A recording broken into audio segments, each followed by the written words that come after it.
Bonjour à tous. Aujourd'hui, je vais vous parler du pouvoir souverain et du pouvoir discrétionnaire des juges. Ce sujet est discuté à propos du système judiciaire marocain. Pourquoi ce sujet? Parce que depuis des années, on remarque que le législateur accorde aux juges des pouvoirs étendus et sans mesure, et parfois très exagérés. Que ce soit au juge du parquet ou du juge du fond. Il ne fait nul doute que ce sujet nous entraîne vers des eaux très troubles. Ce sujet, bien sûr, est très important. Il demande une attention particulière des professionnels et des particuliers, et surtout de la part des avocats qui ont la responsabilité de défendre les droits et les libertés des citoyens devant les tribunaux. C'est quoi le pouvoir souverain? On appelle pouvoir souverain la possibilité donnée ou accordée aux juges dans certaines circonstances pour prendre des décisions selon leurs convictions personnelles, selon leur appréciation personnelle. Cette appréciation personnelle, bien sûr, et cette souveraineté accordée aux juges, elle est accordée par des textes ou implicitement. La différence entre le pouvoir discrétionnaire et le pouvoir souverain. Cette différence consiste dans le fait que le pouvoir souverain accorde au juge la possibilité de trancher sans motivation, c'est-à-dire le juge dont le pouvoir discrétionnaire est dispensé de motiver sa décision. Par exemple, le juge a un pouvoir discrétionnaire lorsqu'il statue sur les dépenses, ou encore lorsqu'il ordonne l'exécution provisoire. Par contre, dans le pouvoir souverain, le juge est obligé de motiver ses décisions, quoique ces motivations restent assez réduites. Il est à noter aussi que la division et les frontières entre le pouvoir souverain et le pouvoir discrétionnaire sont floues, ambiguës et posent un tas de problèmes. Paradoxalement, on rajoute une autre idée, c'est que les citoyens, ils ont leur propre vision à la justice marocaine.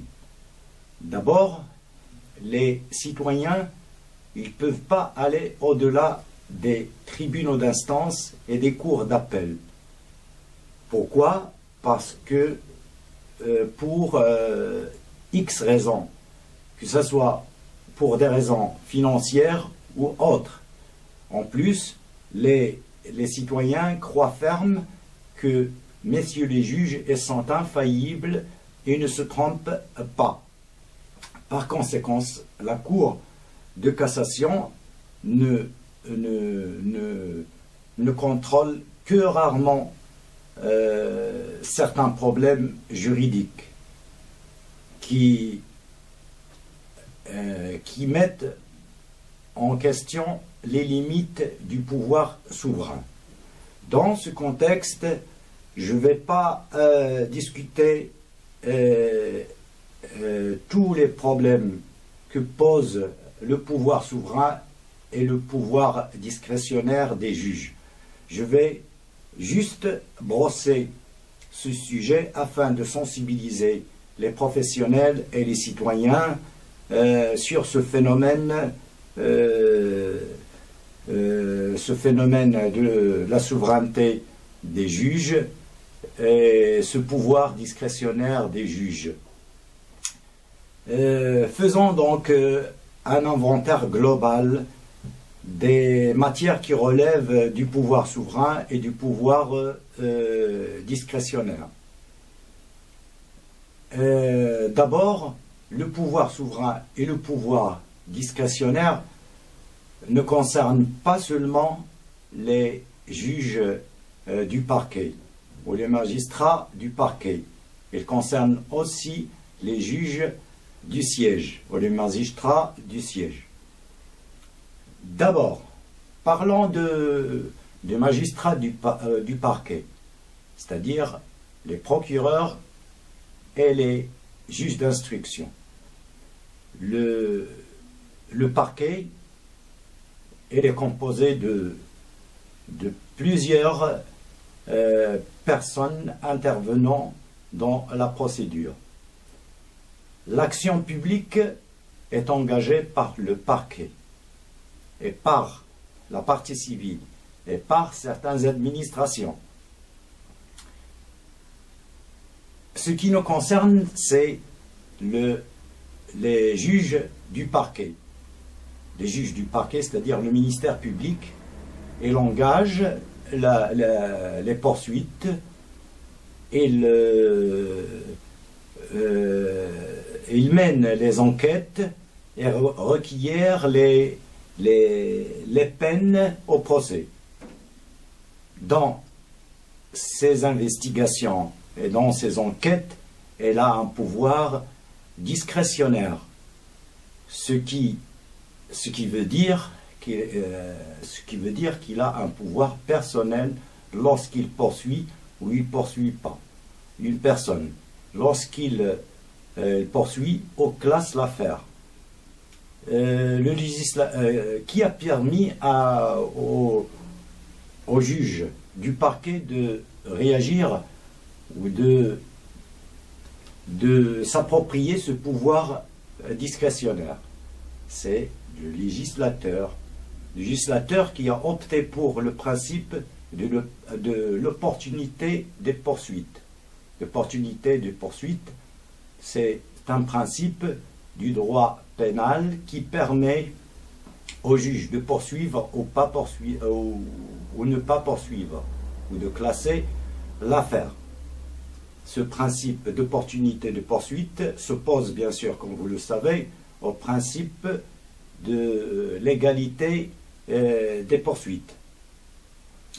Donc, quand vous remarquez, le ministère public a un pouvoir discrétionnaire qui lui permet de poursuivre ou ne pas poursuivre. C'est un seul exemple qui permet de détecter le pouvoir discrétionnaire des juges du parquet. Il y a plusieurs exemples qui prouvent aussi que les juges ou les magistrats du parquet, ils ont un pouvoir discrétionnaire. Prenons en exemple le contenu des articles 40, 41, 47, 89, 102, 108, 100... il y a plusieurs articles qui montrent que le parquet il a un pouvoir très vaste en matière de poursuite ou pas poursuivre la personne qui a commis une infraction. Comme on vient de l'expliquer, il peut accorder la liberté provisoire, comme il peut demander une provision, il peut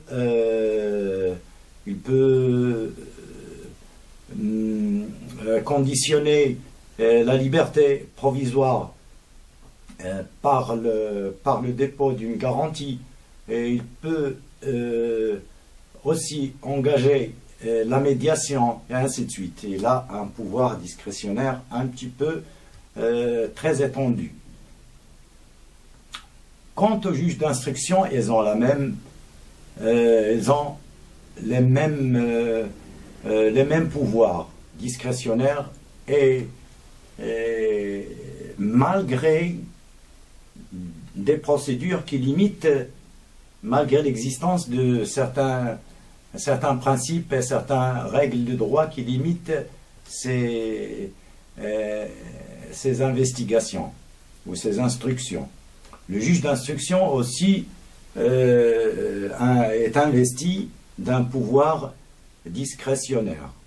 Cela, on peut le vérifier, on peut le remarquer à travers la lecture de certains textes de la procédure civile. Par exemple, l'article 84, 88, 89, 100, 108, 99, concernant l'instruction, le refus de l'accusation du procureur, il peut faire intervenir n'importe qui dans